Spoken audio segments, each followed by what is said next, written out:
Right, تو کیا کوئی ایسے اعداد و شمار ہیں آپ کے پاس اس پورے سروے سے جو نکلے ہوں جن سے یہ پتہ چلتا ہو کہ یوتھ میں ووٹ ڈالنے کی شرح جو ہے وہ کیا رہی؟ ہاں، یہ پتہ کیا جا سکتا ہے، الیکشن کمیشن یہ کر سکتا ہے، لیکن کسی اور کے لیے شاید یہ ممکن نہ ہو۔ الیکشن کمیشن کے پاس الیکٹورل رولز ہوتے ہیں، ان الیکٹورل رولز کے اوپر جنہوں نے ووٹ ڈالا ہوتا ہے ان کے نام کے اوپر وہ ایک لائن لگا دیتے ہیں، اسے اسٹرائک آف کر دیتے ہیں، تو اس الیکٹورل رول کے اوپر جو ہے وہ ووٹر کی ایج بھی آ رہی ہوتی ہے، تو وہاں سے جو اسٹرائک آف کیے ہوئے نمبرز ہیں وہاں سے پتہ چلایا جا سکتا ہے کہ کس ایج گروپ میں کتنا ٹرن آؤٹ رہا ہے۔ لیکن یہ والے الیکٹورل رولز چونکہ پبلک ڈاکیومنٹ نہیں ہیں تو اس وجہ سے کوئی صحیح اندازہ لگانا ممکن نہیں ہے۔ کچھ ادارے اس طرح کا کام کرتے ہیں کہ وہ ایگزٹ پولز کر لیتے ہیں، پولنگ اسٹیشن سے باہر نکلنے والوں سے ان کی ایج پوچھ لیتے ہیں اور پوچھ لیتے ہیں کہ انہوں نے ووٹ ڈالا یا نہیں۔ ماضی کے الیکشنز میں ایسا ہوتا ہے، تو اس کی بنیاد پہ یوتھ ٹرن آؤٹ کے اوپر کچھ اندازے لگائے جاتے رہے ہیں ماضی میں، لیکن جو ایکوریٹ فگر ہے وہ اسی طریقے سے الیکشن کمیشن ہی نکال سکتا ہے، یا تو الیکشن کمیشن یہ اس طرح کا کوئی ڈیٹا جو ہے وہ کچھ اداروں کو جو ہے اجازت دے دے کہ وہ جا کے الیکٹورل رولز جو یوز ہوئے تھے پولنگ اسٹیشن کے اوپر ان کو دیکھ سکیں، تو وہ وہاں سے کیلکولیٹ کر لیں، اگر نہ الیکشن کمیشن کو خود یہ مشقت کرنا ہوگی کہ وہ یہ ٹرن آؤٹ نکال کے بتائے کہ کس ایج گروپ کے کتنے لوگ جو ہیں وہ ووٹ ڈال رہے ہیں۔ تو یہ ایک چیز بالکل لاسٹ پہ اگر آپ یہ بتا سکیں کوئی ان یوزول نمبرز آپ کو جو اس میں ایسے نظر آئے ہوں جو انٹرسٹنگ نمبرز آپ شیئر کرنا چاہیں ہم سے۔ انٹرسٹنگ نمبرز یہی ہیں کہ ٹرن آؤٹ جو ہے وہ انفارچونیٹلی لویسٹ ہے خیبر پختونخوا کے اندر، 40% سے بھی کم رہا ہے، اس دفعہ 39.5% ہے۔ بلوچستان اور سندھ کے اندر جو ہے وہ 42-43% کے آس پاس رہا ہے۔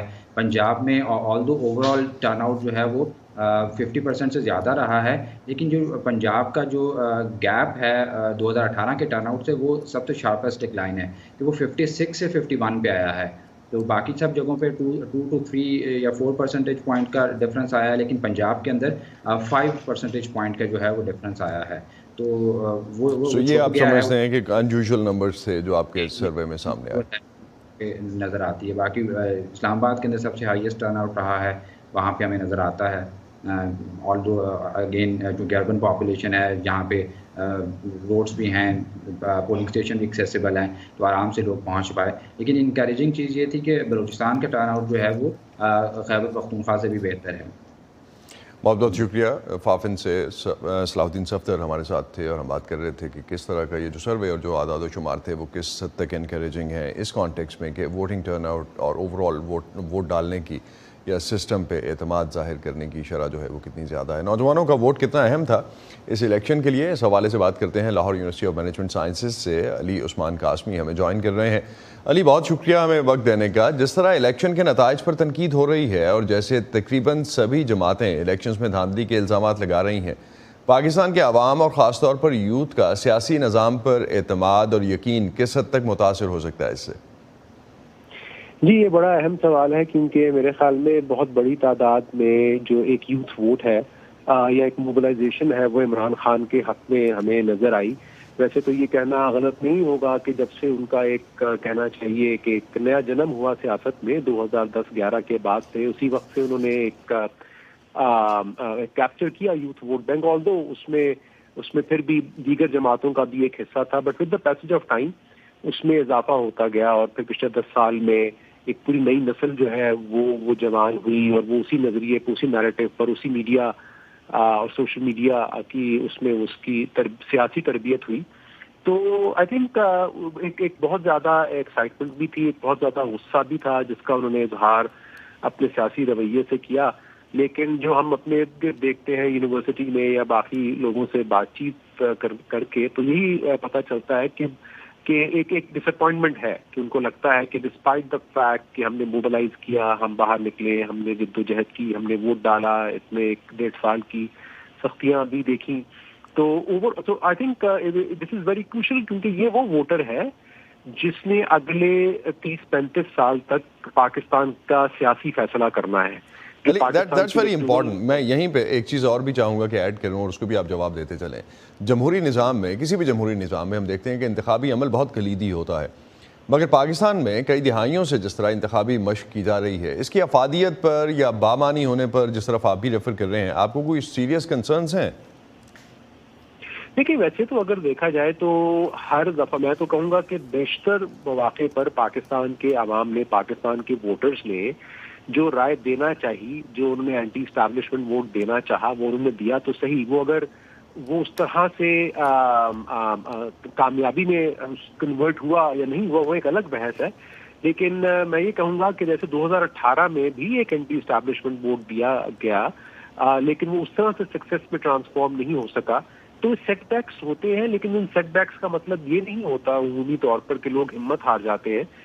I think what is exceptional about this moment is perhaps یہ جتنے بلیٹڈ انداز میں اس دفعہ یہ تمام معاملات عمل میں لائے گئے ہیں، تو شاید اس سے جو ڈس اپوائنٹمنٹ پیدا ہوگی وہ شاید لاسٹنگ ہو سکتی ہے. وگرنہ اس سے پہلے بھی چاہے 1988 کے انتخابات ہوں، 1990 کے، 93 کے، 2018 کے، ان میں بھی یہ ایک عوامی غصہ اپنے ووٹ کے ذریعے سامنے آتا ہے. لیکن یہ شاید زیادہ آبویس ہے اور یہ عمل بہت طویل ہو گیا ہے، اور شاید اس لیے یہ ایک بڑا سوالیہ نشان شاید مستقبل کے لیے کھڑا کر سکتا ہے. علی، اکانومسٹ انٹیلیجنس یونٹ کے ڈیموکریسی انڈیکس آپ نے دیکھا ہوگا ویکینڈ پہ ریلیز ہوا. پاکستان کو ایک اتھارٹیرین رجیم کی درجہ بندی میں ڈال دیا گیا ہے. آپ کو ملک میں جمہوریت کے بہتر ہونے کا امکان نظر آتا ہے؟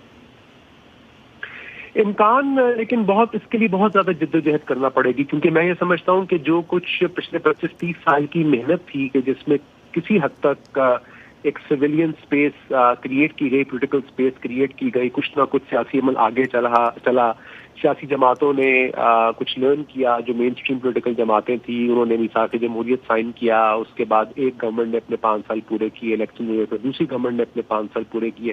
تو جو تسلسل ہوا تھا اس میں یہ امید تھی بہتری کی. اچھا پھر یہ بھی تھا جو نیو سوشل موومنٹ جن کو ہم کہتے ہیں، چاہے وہ پختونخوا کی ہے، چاہے وہ عورت مارچ ہے، چاہے وہ پشتون تحفظ موومنٹ ہے، تو وہ تمام اس کانسٹیٹیوشنل لینگویج میں گفتگو کرنا شروع ہو گئے تھے کہ ہمیں اپنے حقوق آئین کی روشنی میں چاہیے. تو اس کو ایک بہت بڑا دھچکا لگا ہے میرے خیال میں. اور ان اے وے چونکہ آئین کی پامالی اس حد تک ہوئی ہے کہ اس آئین پر اب ایگری کرنا اور اس آئین کو بحال کرنا اور اس کو ایک یونیفائڈ کنسنسس کا ڈاکومنٹ بنا کر سیاسی جدوجہد کرنا وہ مشکل ہو گیا ہے. ناممکن نہیں ہے، لیکن اب میرے خیال میں زیادہ بڑے چیلنجز ہیں، کیونکہ پولرائزیشن بے تحاشا ہے، صوبوں میں ریزنٹمنٹ بے تحاشا ہے. جو ایک مین پولیٹیکل کلاس تھی وہ ڈسکریڈٹ ہو چکی ہے. جو لوگ اکثریت میں ہے وہ ان کی ریاست بیزاری بڑھ رہی ہے، ان کا اداروں پر اعتماد ختم ہو رہا ہے، ادارے بہت وائلنٹلی ریئیکٹ کر رہے ہیں. تو یہ جو آگے جو روڈ نظر آ رہی ہے پھر اگر تو جمہوریت کی بحالی کے لیے وہ بہت بمپی ہے، مشکل ہے اور شاید وائلنٹ بھی ہو سکتی ہے. ایک چیز لاسٹ پہ کوئکلی علی اگر آپ بتا سکیں، نئی حکومت سے مسائل کتنے بہتر ہونے کے امکانات ہیں؟ میں نئی حکومت تو شاید کانٹوں کا تاج ہے جو کوئی بھی اسی لیے اپنے سر پر رکھنے کو تیار نہیں ہے. بڑی حد آئی تھنک اس لیے آپ دیکھ رہے ہیں کہ تمام جو بھی پارٹیز ہیں وہ صوبائی حکومت لینے کو تیار ہیں، کیونکہ ان کو لگتا ہے کہ اس دائرہ کار میں رہ کر وہ کچھ نہ کچھ عوام کے لیے، اپنے ووٹرز کے لیے کچھ کر سکتے ہیں. لیکن جس طرح کے بہت سخت فیصلے اس وقت کرنا پڑیں گے وفاقی سطح پر، اس کا بوجھ اٹھانے کو کوئی بھی تیار نہیں ہوگا. اور جو بھی یہ بوجھ اٹھائے گا اور اس کے جو جھلک ہم نے پچھلے 16 ماہ میں دیکھی اور جس کی جو پولیٹیکل کیپٹل جس طرح سے خرچ ہوا مسلم لیگ نون کا، تو میرے خیال میں جو رہا سہا کیپٹل ہے وہ بھی خرچ ہو جائے گا. وہ بھی آپ سمجھتے ہیں کہ اسی پیٹرن پہ جائے گا. بہت شکریہ علی، وقت کی کمی، آئندہ کسی پروگرام میں اس ڈسکشن کو آگے بڑھائیں گے. بہت شکریہ آپ کا. اسی پہ ختم کرتے ہیں آج کا ویو 360. اسٹے سیف اور پاکستان اور خطے سمیت دنیا بھر کی اہم خبروں اور دلچسپ معلومات کے لیے آپ ہماری ویب سائٹ urduvoa.com پر آ سکتے ہیں. یہ سارا کانٹینٹ آپ کو ملے گا ہمارے سوشل میڈیا پلیٹ فارمز پر بھی. اب تک کے لیے اتنا ہی. اسد اللہ خالد کو اجازت دیجیے. خدا حافظ.